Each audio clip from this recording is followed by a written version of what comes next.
नमस्कार। Political pitch पर आप सभी लोगों का स्वागत है। अब की बार 400 पार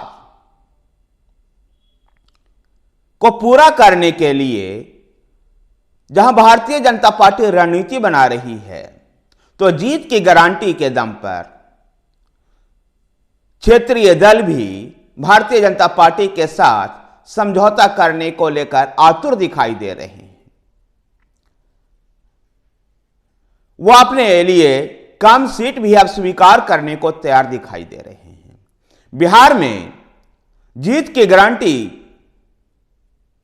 सुनिश्चित करने के लिए जनता दल यूनाइटेड ने INDIA का साथ छोड़ करके, कांग्रेस का हाथ झटक करके भारतीय जनता पार्टी का दामन थाम लिया है।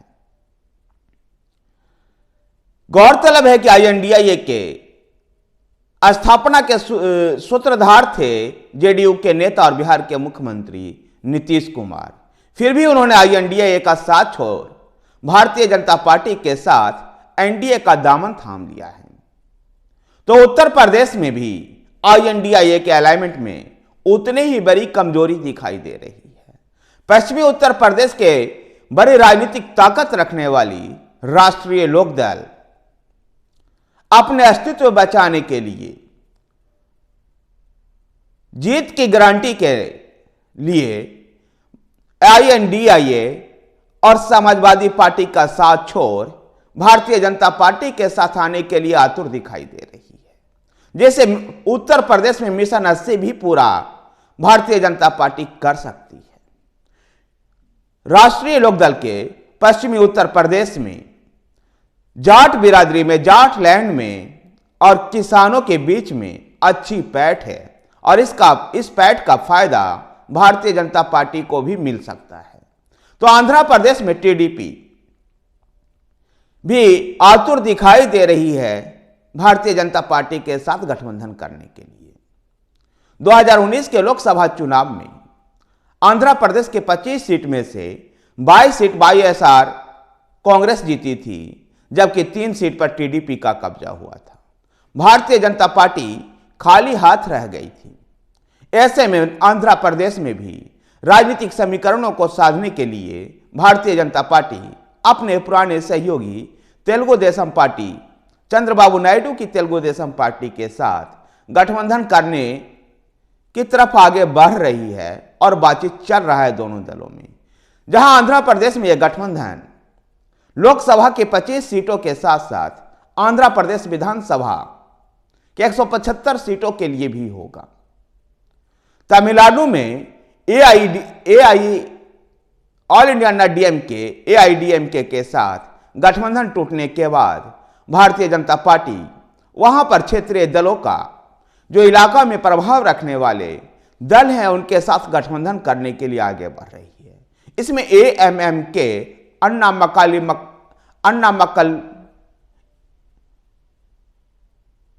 AMMK जो एक पार्टी वहां तमिलनाडु की है, जो ऑल इंडिया अन्ना DMK से ही टूट करके बनी है, उस पार्टी के साथ भारतीय जनता पार्टी का गठबंधन हो सकता है। तो ऑल इंडिया अन्ना DMK के कई विधायक और सांसदों को भारतीय जनता पार्टी अपने साथ शामिल कर सकती है। तमिलनाडु में भी भारतीय जनता पार्टी इस बार कमल खिलाने को लेकर के रणनीति पर काम कर रही है। तो केरला में केरला राज्य पक्षम पहले ही भारतीय जनता पार्टी में विलय कर चुकी है। वहां पर और कई ऐसे हिंदुत्ववादी संगठन भारतीय जनता पार्टी का साथ दे सकते हैं और दक्षिण के इस राज्य में भी भारतीय जनता पार्टी मिशन 400 को पूरा करने को लेकर के आगे बढ़ते हुए दिखाई दे रही है। तो कर्नाटक में सभी 28 के 28 लोकसभा सीटों पर दावेदारी मजबूत करने के लिए पूर्व प्रधानमंत्री HD देवगौड़ा की पार्टी जनता दल सेकुलर के साथ भारतीय जनता पार्टी का गठबंधन है।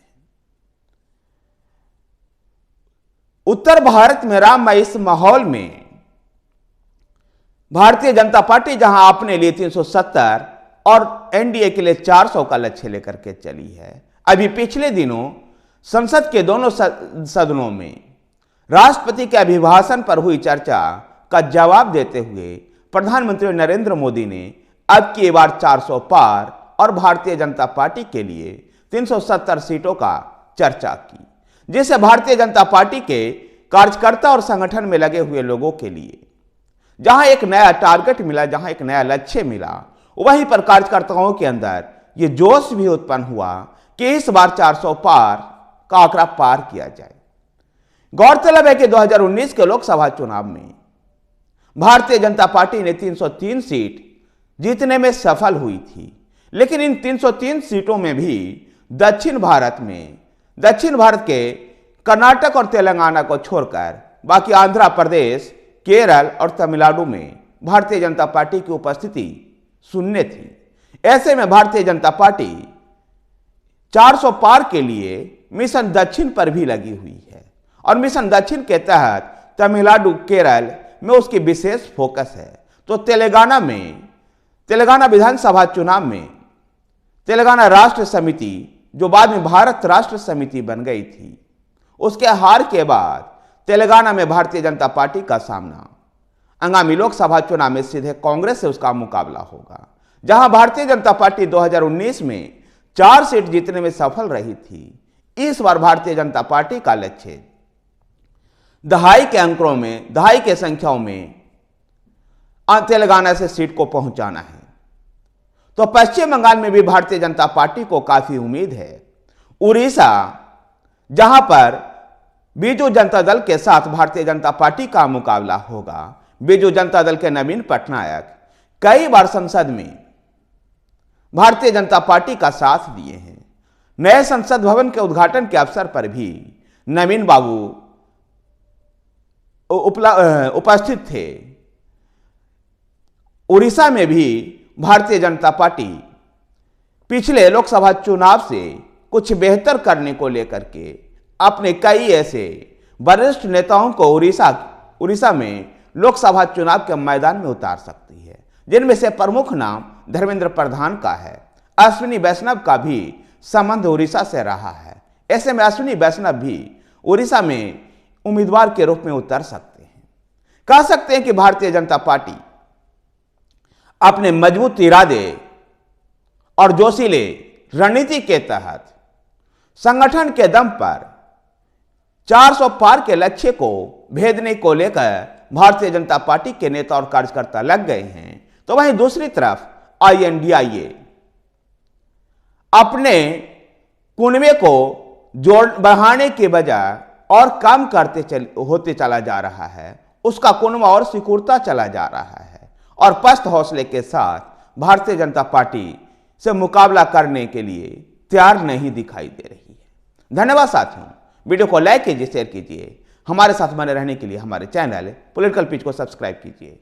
आपको वीडियो कैसा लगा है इसके बारे में हमें कमेंट बॉक्स में लिख करके बताइए। धन्यवाद।